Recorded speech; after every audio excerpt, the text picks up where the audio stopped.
ഭൂമിയിലെ ഏറ്റവും വലിയ സൗഭാഗ്യം അതാ പ്രിയപ്പെട്ടവരെ. അതുകൊണ്ടാണ് സക്കരിയ നബി അങ്ങനെ ദുആ ചെയ്തത്.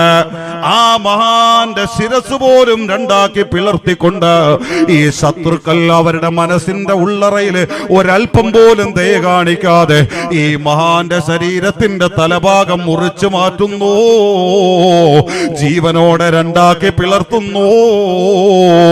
ആ നേരത്ത് പച്ച തലയോട്ടികളെ പിളർത്തിക്കൊണ്ടിരിക്കുമ്പോ ശരീരത്തിൽ നിന്ന് രക്തമൊഴുകുന്നു, അത് തന്റെ തലയിലൂടെ ഒഴുകി വീഴുന്നു.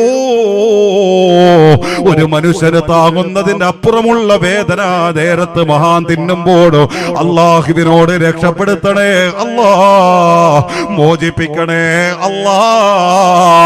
ഒരു വാക്കുപോലും ചോദിക്കാതെ അല്ലാഹുവിന്റെ തീരുമാനത്തിന് വേണ്ടി കാത്തിരുന്ന പ്രവാചകൻ, ആ പ്രവാചകൻ ഒരു കുട്ടിക്ക് വേണ്ടി റബ്ബിനോട് ദുആ ചെയ്തത് അല്ലാഹുവിന്റെ വിശുദ്ധ ഖുർആൻ പഠിപ്പിക്കുമ്പോ അതാണ് ഇസ്ലാം പഠിപ്പിക്കുന്ന ദാമ്പത്യത്തിന്റെ ഏറ്റവും കാതലായ ലക്ഷ്യം. പ്രിയപ്പെട്ടവരെ, നിഅമൽ അലൽ ഇബാദി കസീറത്തു